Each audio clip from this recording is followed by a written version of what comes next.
हाँ, अब देखो आपके अव्ययी भाव समास में बहुत सारे डाउट थे, ठीक है। एक सिंगल डाउट अब आज के बाद आपका नहीं रहने वाला है। इतनी जबरदस्त ट्रिक बना के लाया हूं, ना तो शब्द रूप याद करना, ना धातु रूप, कुछ भी याद नहीं करना, उसके बावजूद भी इस समास के अंदर फुल मार्क्स आएंगे। दूसरी बात, एक सिंगल एग्जाम्पल इन एग्जाम्पल से बाहर और नहीं जाएगा, लेकिन ऐसा नहीं है, एग्जाम्पल याद करो, उनके साथ सीखना भी है, शानदार समझना है, ठीक है। स्टार्ट करता हूं, और एक वीडियो पहले वाला जरूर देखना है, ठीक है। पहली बात तो ये, जैसे अपन ट्रिग्नोमेट्री में टेबल मैंने आपको सिखाई थी, मात्र 3-5 सेकंड में आप उस टेबल को बना लेते हो, वैसे ही 5-7 या 3-5 सेकंड के अंदर भी इसको बना सकते हो। अगर ये टेबल आपने बना ली तो अव्ययी भाव समास कंप्लीट इसके अंदर आ गया। कैसे कि यथा, प्रति, निर, उपर, अनोर, अधि, इन उपसर्ग से आपके इस अव्ययी भाव समास के अंदर यूज होता है। इन उपसर्ग का रूल क्या है कि यथा उपसर्ग वो जब भी दिख जाएगी द्वितीय विभक्ति अनंतिकर में जोड़ना है।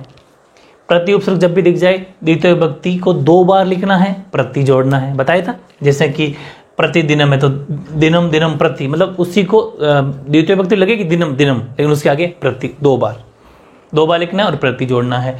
फिर निर में षष्ठी विभक्ति अभाव जोड़ना है, उप में षष्ठी विभक्ति समीपम जोड़ना है, अनु में षष्ठी विभक्ति पश्चात या योग्यम जोड़ना है। कब लगेगा पश्चात, कब लगेगा योग्यम, अभी बता दूंगा। फिर अधि में सप्तमी विभक्ति के बाद में इति जोड़ दो, अपना काम हो जाएगा। जबरदस्त टेबल है, इसको बना लो। और जहां पर आपने स्टडी के अंदर जहां आपने वो 10 से 12 या 15 मैप चिपका रखे हैं, क्योंकि मैं मैप रोजाना करवा रहा हूं आपको, जबरदस्त। और इंडिया मैप तो जबरदस्त अपना फर्स्ट क्लास चल रहा है, नंबर 1 पे चल रहा है, तो लोग इतना पसंद कर रहे हैं, पढ़ने वाले सारे बच्चे पसंद कर रहे हैं। तो उन मैप को जहां चिपका रखा है वहीं पर इस टेबल को भी आपको चिपकाना है, ठीक है। अब आओ इधर, एक उठाते हैं, एक पोस्टमार्टम करते हैं और जबरदस्त तरीके से देखो। पहले अपन बात करते हैं, और सारे डाउट इसी में आपके, जितने भी एग्जाम्पल आपने मुझे कमेंट किए थे सब इसके अंदर है, ठीक है। और एग्जाम में आए हुए 18, 19, 20 में आए हुए क्वेश्चन इसके अंदर है। अब देखो यथा, और 21 वाले 20 में है, समझ गए। यथा वधु, इसमें कौन सी उपसर्ग है, यथा, समझ गए क्या। यथा दिखते ही आपको मुख्य शब्द में द्वितीय विभक्ति लगानी है, अनंतिकर में लगाना है। मुख्य शब्द है वधु, और वधु एक स्त्रीलिंग शब्द है, उसमें बड़े की मात्रा आती है। स्त्रीलिंग शब्दों में बड़े की मात्रा आती है, फिर बड़ी की मात्रा आती है। तो वधुम, वधुम द्वितीय विभक्ति क्या हो जाएगी, वधुम, जैसे रामम वैसे वधुम, और आगे जोड़ दो अनंतिकर में। यथा गति, यथा से तो कोई मतलब नहीं, यथा का मतलब तो अनंतिकर में, यथा का मतलब तो हमें अनंतिकर में लगाना है।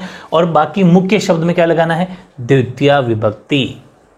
गतिम अनंतिकर में, गंगाम अनंतिकर में, शक्तिम अनंतिकर में, इच्छाम, क्योंकि यथेच्छम, यथा प्लस इच्छम, संधि विच्छेद करो, इसमें मुख्य शब्द है इच्छा, यथा प्लस इच्छा या इच्छम, तो मुख्य शब्द क्या हो गया, इच्छा, तो इच्छाम, समझ पा रहे हो, इच्छाम अनंतिकर में। यथा शास्त्रम, मतलब शास्त्र मुख्य शब्द है, तो शास्त्र में द्वितीय विभक्ति शास्त्रम अनंतिकर में। बेहद आसान है, कोई आपका डाउट नहीं था।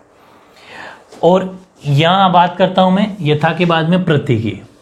प्रति में भी द्वितीय विभक्ति लगेगी, लेकिन उसको 2 बार लिखना है, लास्ट में लगाता है ना प्रति।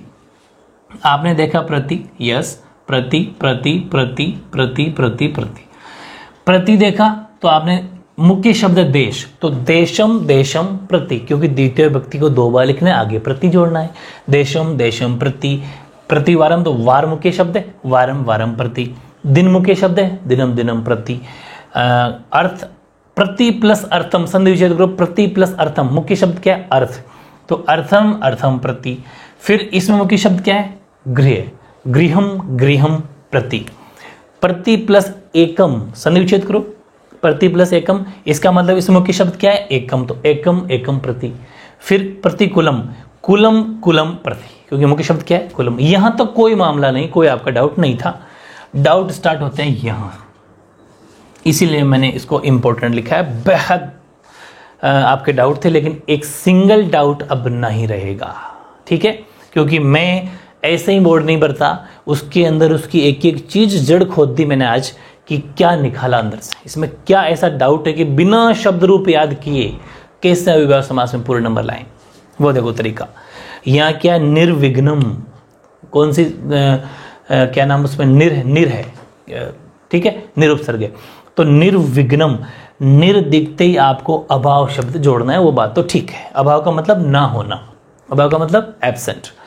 अब बात क्या आई, मुख्य शब्द क्या है, विघ्न, और विघ्न की द्वितीय विभक्ति होती है विघ्नानाम, सॉरी वो षष्ठी विभक्ति, निर की षष्ठी विभक्ति क्या होती है, विघ्नानाम। अब मैं एक बात लिख रहा हूं, ध्यान से समझना। आपने ज़्यादा तो नहीं, लेकिन ये राम शब्द का एक विभक्ति तो पढ़ी होगी, रामस्य रामयो रामाणाम षष्ठी। हर कोई बच्चा जानता है इसको, तो ना, रामस्य रामयो रामाणाम षष्ठी, ये षष्ठी विभक्ति है। ठीक है, षष्ठी विभक्ति है, ये प्रथमा है, ये द्वितीय है और बहुवचन, मतलब ये एक वचन है, एक वचन है, और ये आपका बहुवचन है, सॉरी वो द्विवचन है, और ये आपका बहुवचन है। ठीक है, एक वचन, द्विवचन और बहुवचन। बातें समझ में आ गई? अब मेरी बात सुना, बहुत सारी जबरदस्त ट्रिक्स के अंदर बनाइए, वो आपके जो डाउट है ना, ये वाले सब क्लियर हो जाएंगे। एक बात बताता हूं मैं आपको, एक वचन जो शब्द होते हैं उसमें एक वचन यानी कि प्रथम विभक्ति आएगी, एक वचन विभक्ति आएगी, और जो बहुवचन शब्द होते हैं वहां बहुवचन शब्द आएगा। बात समझ में आ गई कैसे? अब यहां से क्वेश्चन स्टार्ट होगा। ये डाउट आपका ये था, ठीक है, आपका डाउट ये था, आपका डाउट ये था, तो पहले ही बता दूं, धन, जल और बल, धन, जल और बल तीनों शब्दों को एक वचन माना जाता है। क्या माना जाता है? एक वचन। धन को हमेशा एक वचन, जल को भी एक वचन, और बल यानी फोर्स, ताकत, उसको भी एक वचन माना जाता है। ये बात समझ में आ गई? बाकी जैसे कि निर्जनम, जन का मतलब जनता, पब्लिक, क्या है वो बताओ? बहुवचन, अपने आप पता चल रहा है। फिर दंत हो गया। खैर, अब यहाँ है निर्मशकम, मशकम मतलब मच्छर, तो यहाँ पर मशकम इसको बहुवचन माना जाए। मच्छरों का अभाव, मच्छर का अभाव नहीं, मच्छरों का अभाव, बहुवचन। निर्मक्षिकम, मक्खियों का अभाव, मक्खी का अभाव नहीं, मक्खियों का अभाव। ये हमेशा शब्द ऐसे होते हैं। निष्क्रियम, क्रिया मतलब होता है काम करना, काम, काम मतलब काम में सब कुछ, इसको बहुवचन शब्द माना जाता है। काम बहुत सारे, एक काम नहीं होता, काम का मतलब उस काम में पता नहीं कितने काम, तो वह क्रिया, उसको हमेशा बहुवचन माना जाता है। और विघ्न मतलब बाधाएं, बहुवचन। अब मेरी बात समझना, यहां पर लगाया विघ्नानाम, यहां पर लगाया क्रियाणाम। पहली बात तो ये कि यहां नाम का नाम क्यों, और दूसरी बात यहां जलस्य धनस्य क्यों, बलस्य क्यों, जबकि यहां पर नाम नाम क्यों? बहुत सारे डाउट है, 2-3 डाउट है। आओ इधर, मैंने कहा कि धन, जल और बल तीनों शब्द एक वचन है, तो ये चलेंगे रामस्य की तरह।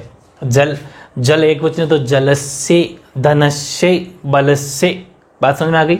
वेरी गुड, ध्यान रखना एक वचन। और बहुवचन जो है, जैसे कि जन है तो जनानाम, तो आप कहोगे या तो रामानाम है, हणा आना चाहिए, नया नहीं आना चाहिए, बिल्कुल सही है।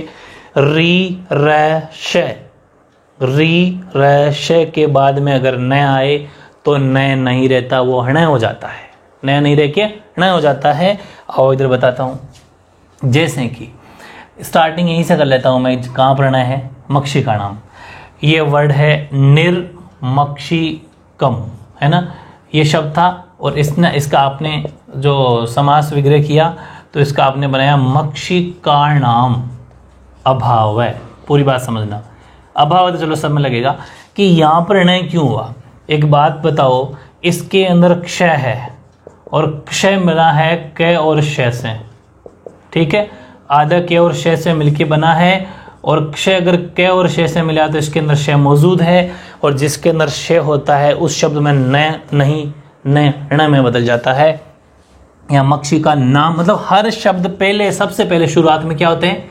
ये होते हैं। हम हर वर्ड, ये मान लो आप, तो हर शब्द में नाम होता है, लेकिन न हण तब भी चेंज होगा जब ऐसी कंडीशन हो, ओनली फॉर। यहां पर भी मक्षी का नाम आना चाहिए था, लेकिन अपने देखा इसके अंदर तो श है, समझ पा रहे हो? इसके अंदर तो श है, तो तुरंत वहां श की वजह से वो न हण में बदल गया। ऐसे ही आ जाओ क्रिया नाम।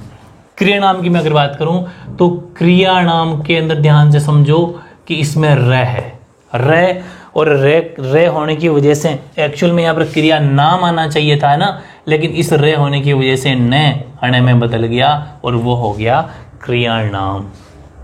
है कि 100% कोई सा भी क्वेश्चन हो, ये दो बातें याद करनी है जो मैंने ऐसे उंगली के साइन बनाई, दिस एंड दिस, समझ पा रहे हो? इन दोनों को 100% याद कर लेना। ये दोनों ही बातें इसके लिए है, किसके लिए?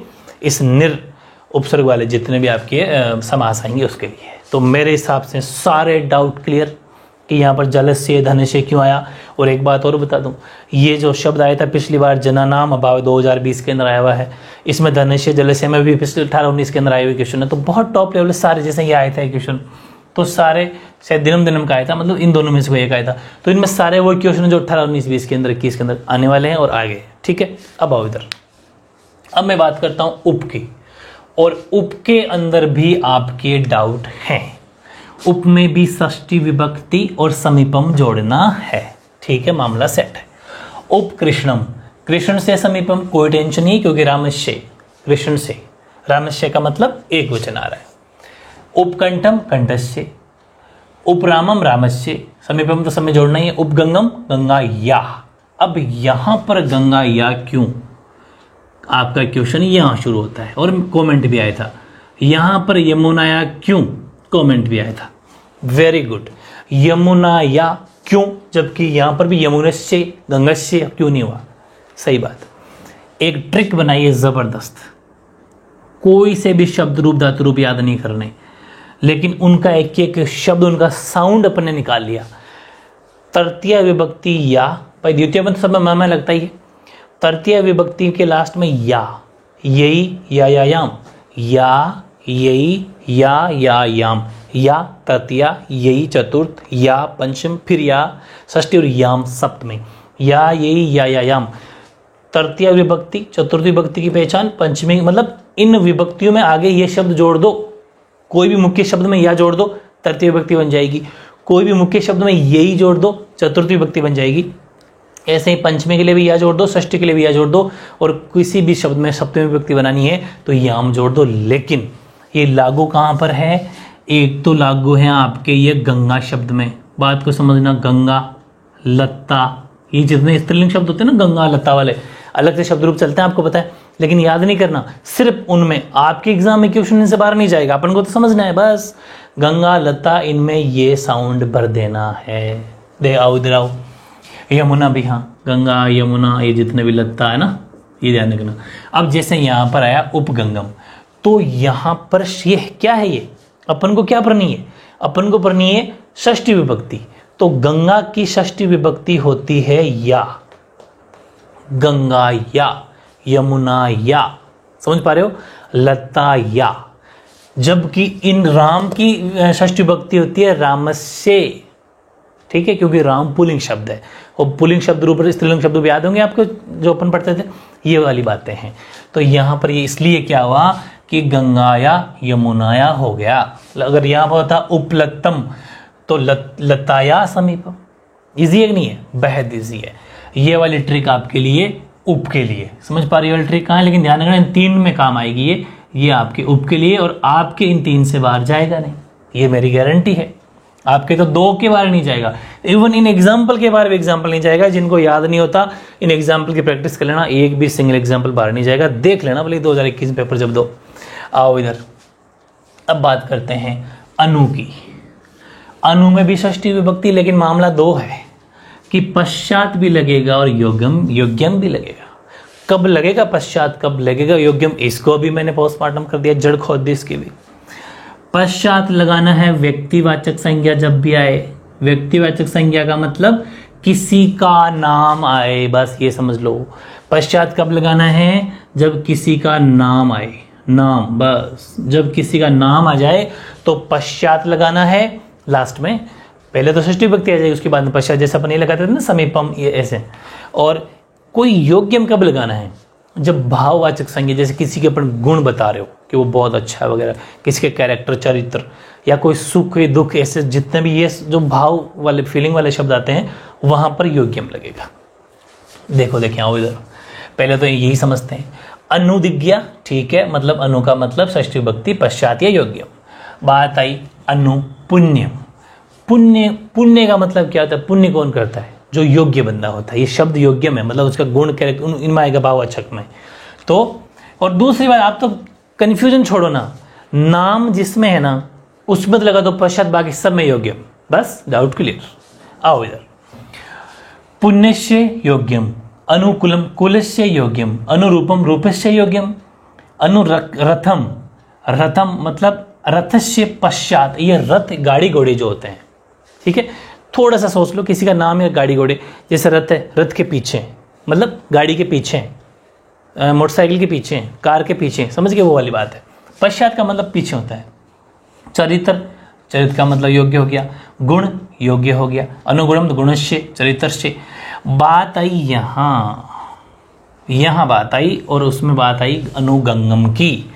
आपको फिर बता दूं, गंगा शब्द दिख गया, गंगा शब्द दिखते ही ट्रिक, गंगा की षष्ठी विभक्ति तो गंगाया होती है, तो गंगस्य कैसे आएगा, नहीं आएगा। और एग्जाम में क्वेश्चन ये आएगा जो एक्सेप्शन टाइप है थोड़ा, तो क्या बन गया, गंगाया पश्चात, गंगा किसी का नाम है इसलिए पश्चात आया, लेकिन गंगस्य नहीं गंगाया आया, क्योंकि ट्रिक हमें याद है कि लास्ट में गंगा की षष्ठी विभक्ति में या जोड़ना है, गंगाया, लताया, ठीक है।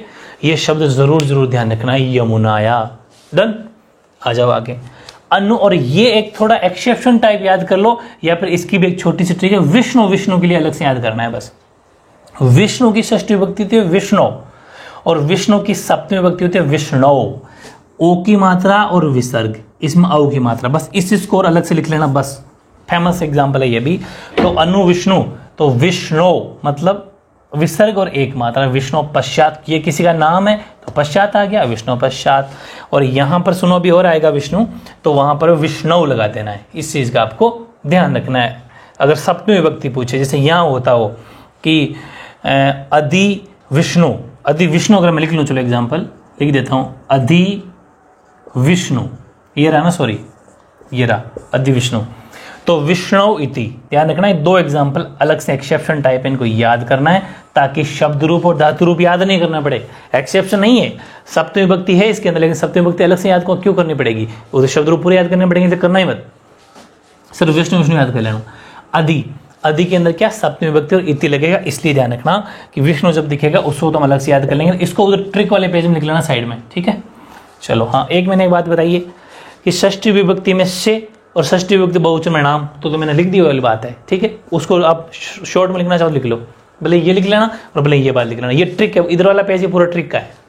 अब आओ इधर, अध्याग्नि, इसमें मुख्य शब्द क्या है, अग्नि, तो अग्नौ इति, मतलब ये सप्तमी विभक्ति है, रामौ, रामौ, समझ पा रहे हो, सप्तमी विभक्ति है, अग्नौ, हरौ, विष्णु, लेकिन गंगा, गंगा की सप्तमी विभक्ति याम, इसलिए गंगायाम है ना। एक्सेप्शन, एक्सेप्शन मतलब अलग से याद करना, एक्सेप्शन नहीं कह सकते इसको, इंपॉर्टेंट है, आपने जो कमेंट किए थे उन सब के एग्जांपल है। अधिगंगम, तो गंगायाम इति, सब में इति जोड़ना है। अध, क्योंकि आपने यहाँ क्या देख लिया, अधि, अधिअग्नि या अदग्नि एक ही बात है, विसर्ग क्या नाम वो उपसर्ग अधि मानी जाती है। अधि वर्ड दिखते ही इति जोड़ना है लास्ट में, और उसके पहले सप्तमी विभक्ति, ये ध्यान रखना, बहुत ही मज़ेदार। आई थिंक इससे इजी आज तक आपको नहीं मिला होगा, ये मेरा दावा है, क्योंकि बहुत मेहनत की है और ये सारे एग्जाम्पल इसने प्रैक्टिस कर ली। जल्द ही आज इसका टेस्ट होगा, इसलिए प्रैक्टिस कर लेना, शाम को 6 बजे तक आपका टेस्ट आ जाएगा। बहुत ज़्यादा आसान है, अगर आपको इसमें पूरे नंबर चाहिए तो इसको इस इतने सी चीज़ को अगर पढ़ के चले गए तो कहीं से भी सिंगल क्वेश्चन या मार्क्स आपके नहीं कटेगा, ठीक है। ओके।